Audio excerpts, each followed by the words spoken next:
So aside from Joseph, we have Daniel. Daniel is another example in the Bible that we could see him is a godly man and also in politics. Daniel served in the court of Babylonian and in the court of the Persian kings, not only one king. And so we see the record of Daniel in Daniel chapter 6, verse 10 to 23.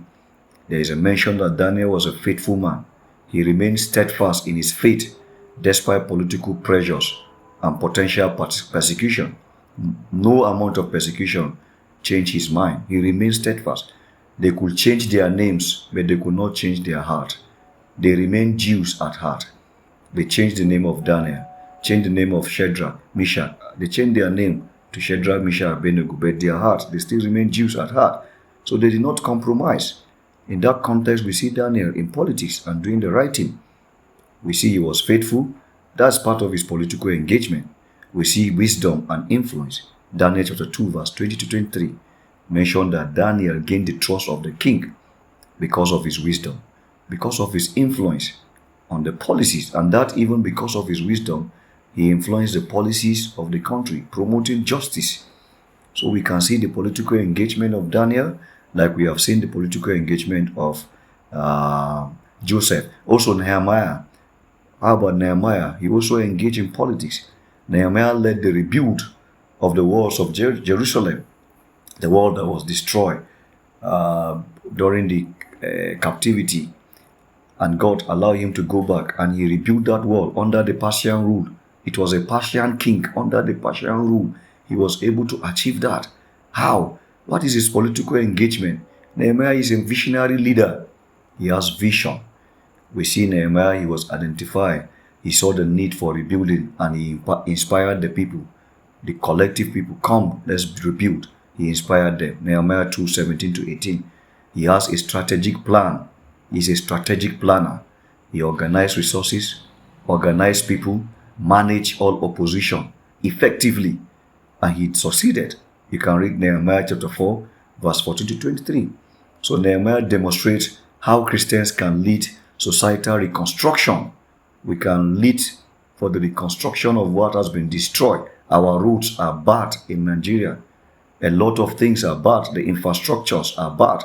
We can lead for the communal welfare of our society. What is God laying in your heart for your own community? That's the political engagement of Nehemiah. And this telling us that we need leaders that are faith-driven. So what are some of the challenges that Christian leaders always faced in political engagement? You know, we talk about we should engage in politics, but sometimes we are faced with diverse challenges. Some of the challenges is, number one, balancing our faith and political realities. There is a serious conflict between being a Christian and also engage into political realities, real politics. You know, it's difficult to navigate the situations where politics demand may conflict with your faith, where it conflicts with your ethical standards. It takes the grace of God. We have secular pressures. There might be pressures on you that will predominate your belief on God, and you're trying to prioritize those things that people are pressurizing than doing the will of God. That's one of the challenge, balancing faith and political realities. That's why some Christians even believe that you cannot be in politics and still be a Christian, because they felt it's difficult. We see corruption and ethical compromise. That's number two. A lot of corruption, systemic corruption in our governance, a lot of political riffle, a lot of political riff, a lot of systemic riff.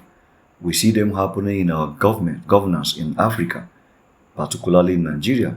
It makes it difficult to see integrity without facing marginalization in our government. So there is systemic corruption.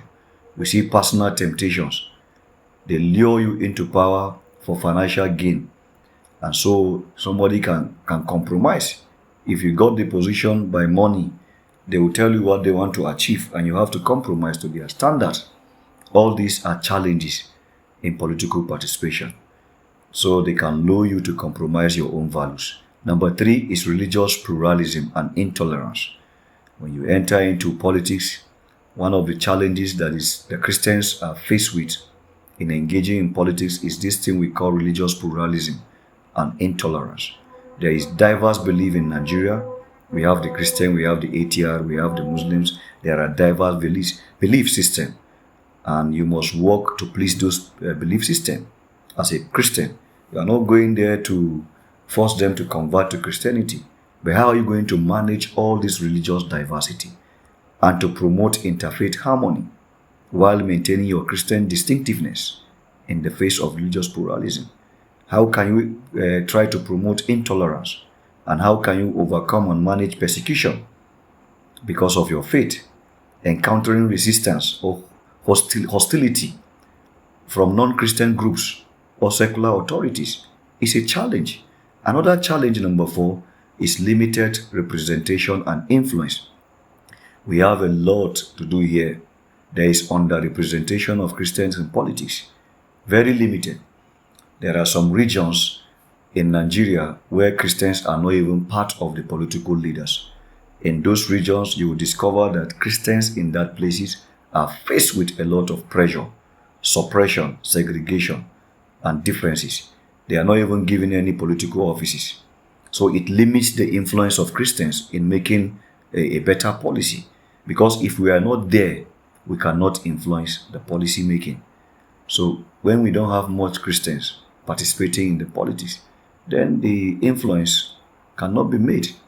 We see a lot of marginalization in our political discourse, so making it so challenging to advocate effectively for our Christian values. When you come up with a Christian value, it becomes a challenge. So that's the 4th problem, challenge that Christians face in political participation. One of the problems is public expectations and accountability. The public have their expectations, and you are also accountable to God. So it will become so difficult for you to navigate if you are not careful. People have expectation. They held you in higher moral standards by the public, and they require you to be consistent with the ethical behavior they expect from you as a Christian. And there is also pressure on the politics side. So accountability ensures that you must be transparent in your governance and to maintain trust and legitimacy. Sometimes that becomes difficult, so there is public expectations and accountability. Sometimes some politicians even go into stealing because the church have expectations on them. They are going to bring more money to the church, and some will go into stealing in a bid to bring money to the church. So those kind of expectations is a challenge to politics in our continent. I continue with these two.